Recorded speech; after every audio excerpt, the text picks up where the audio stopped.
Halo sahabat Kito, bagaimana kabar kalian? Semoga sehat selalu.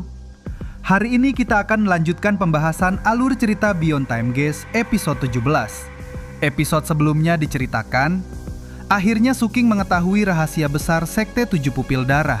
Untuk menghindari masalah lebih besar, Suking memutuskan pergi ke Dataran Merah guna menghabisi klan Bajra. Dan inilah dia, episode 17. Diperlihatkan Suking telah bertransportasi ke Dataran Merah, kondisi bersalju, dan terlihat orang-orang di sana sangat menderita serta kelaparan. Suking membuka kembali peta miliknya untuk memastikan jalan menuju klan Bajra tidak salah. Suking terus melangkah hingga tiba di gurun salju. Di sana suasana mencekam, tulang hewan dan manusia berserakan. Suking menyadari betapa kejamnya dunia. Meskipun di puncak ketujuh kehidupan seolah terkendali, namun kehidupan di sana terlihat lebih baik dan mempunyai harapan besar. Langkah Suking terhenti, dia mencium aroma darah. Saat diperhatikan, ada beberapa orang yang sedang memasak daging. Orang-orang itu tampak kelaparan, semua itu disebabkan karena mereka diusir oleh klan Bajra. Begitu melihat Suking, mereka bergegas mendekat. Tiba-tiba Suking mengingat masa lalunya yang kelam, saat ia kelaparan, ia diburu oleh seseorang. Suking mengedap dan berlari, namun orang itu tetap mengejarnya. Akhirnya Suking tersudut dan tertangkap. Suking berpikir orang itu akan merebut makanan yang ada padanya, namun dugaan itu salah karena orang tersebut akan memakannya.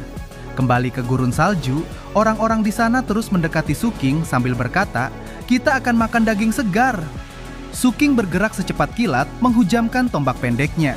Satu persatu orang-orang itu tewas. Suking terus melangkah menuju klan Bajra. Di tempat lain, tepatnya di markas klan Bajra yang baru, terlihat beberapa murid sedang membersihkan area sekitar. Namun mereka tak menyadari jika Suking terus mengawasi mereka dari balik boneka salju. Pada akhirnya murid klan Bajra merasa curiga dengan boneka salju itu. Mereka berniat memeriksanya, namun karena suatu hal mereka mengurungkan niatnya. Sedangkan di dalam sekte, tampak leluhur klan Bajra mondar-mandir menunggu pil paus spiritual yang ia buat. Tak berapa lama, akhirnya pil itu pun jadi. Leluhur sangat kegirangan melihat pil paunya telah sempurna. Pil paus spiritual sangat berguna bagi kultivator karena bisa meningkatkan tingkat kultivasi dengan cepat. Leluhur berharap setelah menyerap pil itu, ia bisa menyalakan api kehidupan dan membangkitkan kondisi cahaya agung sehingga bisa mengalahkan Suking dengan mudah. Leluhur klan Bajra memastikan apakah ada catatan di buku kuno yang menghalangi untuk membunuh anak pilihan, karena leluhur menganggap Suking adalah anak pilihan dewa. Namun tiba-tiba leluhur dikejutkan oleh teriakan yang mengatakan ada serangan dari musuh. Bahkan ruangan itu sampai terguncang dan tungku pembuat pil terbalik. Dengan cepat leluhur keluar untuk memastikan. Di luar semua orang panik. Langit bergemuruh, awan hitam mengumpal. Pelindung klan Bajra sudah hancur. Dari jauh, di atas, terlihat sosok muncul dengan gagah. Pedangnya terangkat, cahaya menyemburat ke langit. Avatar berwarna emas muncul. Orang itu berteriak, "Tai Chang!" Leluhur klan Bajra terbelalak, terkejut bukan kepalang. Ternyata orang itu adalah Suking, orang yang selama ini ia takuti. Bahkan semua murid bersembunyi di balik tembok sambil mengagumi Suking yang begitu berwibawa dan pemberani. Sebagian murid tidak percaya jika Suking bisa mengeluarkan kekuatan sebesar itu, padahal Suking masih di tingkat Tomadatan Ki. Tak menunggu lama, Suking pun menebaskan pedangnya ke arah leluhur klan Bajra. Leluhur pun tak tinggal diam, ia mencoba menahan tebasan itu dengan lonceng miliknya. Namun kekuatan tebasan pedang Suking terlalu besar sehingga lonceng itu hancur dan leluhur terpental beberapa meter ke belakang. Leluhur lebih dibikin terkejut karena kini Suking telah mencapai pemadatan Ki tingkat 9. Suking terus menyerang, tak memberi ruang untuk leluhur. Tendangan dan pukulannya berhasil mendarat di tubuh leluhur klan Bajra.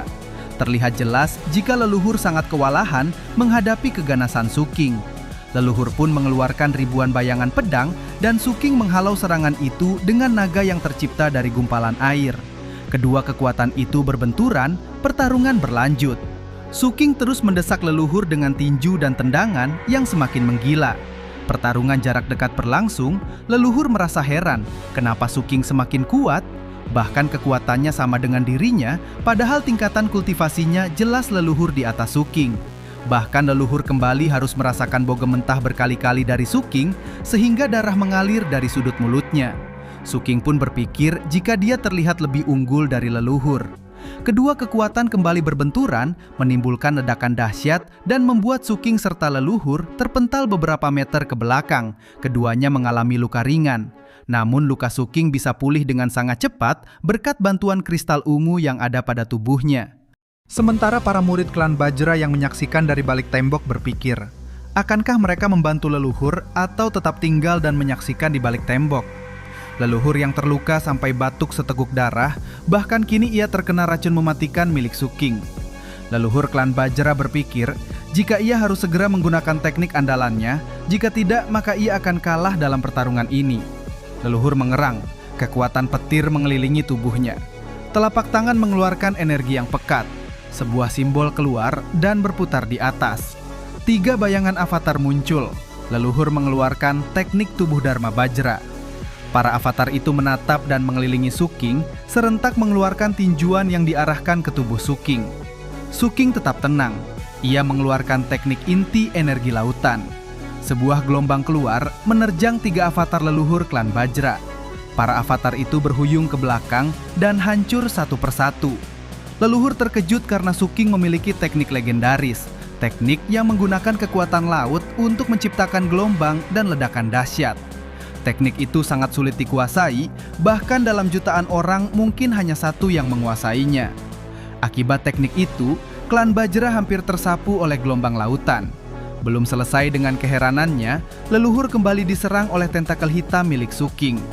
Suking kembali mengeluarkan teknik lain yang bersumber dari kekuatan laut. Kali ini, teknik paus naga laut.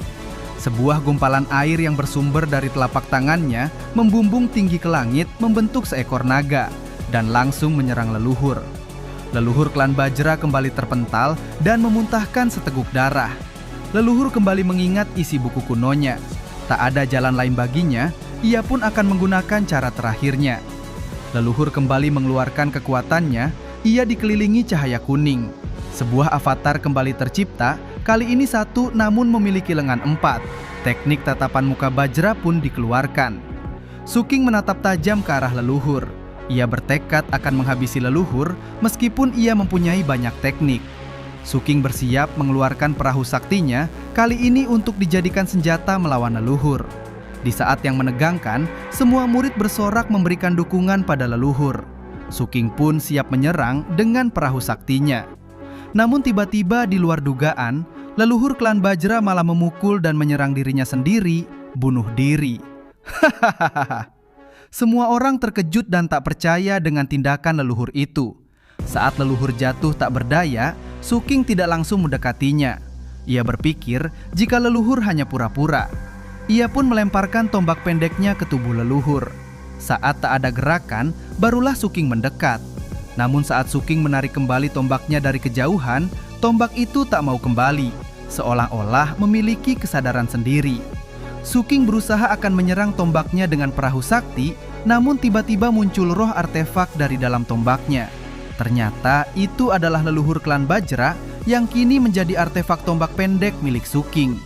Roh yang ternyata leluhur klan Bajra itu pun bersujud dan memohon belas kasihan agar Suking tidak membunuhnya.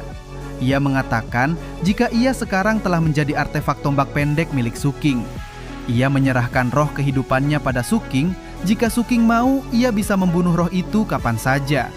Roh itu juga mengatakan jika dirinya di tingkat pembangunan pondasi dan bisa memperkuat tombak pendek milik Suking.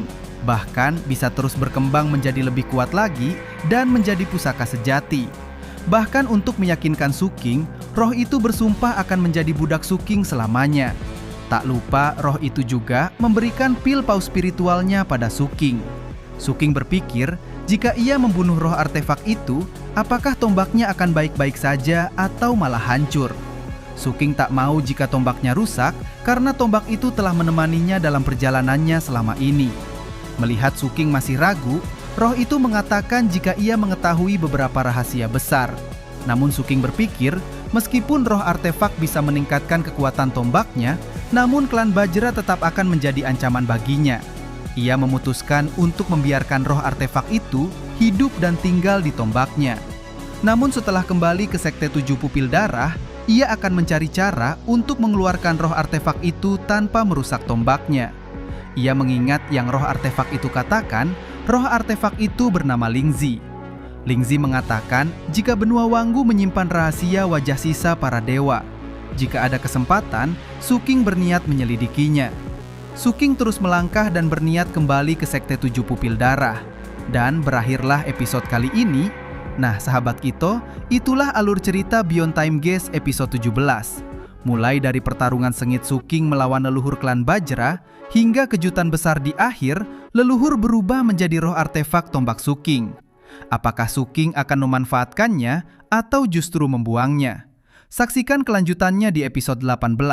Jangan lupa like, share, dan subscribe. Sampai jumpa di video berikutnya. Salam kultivator.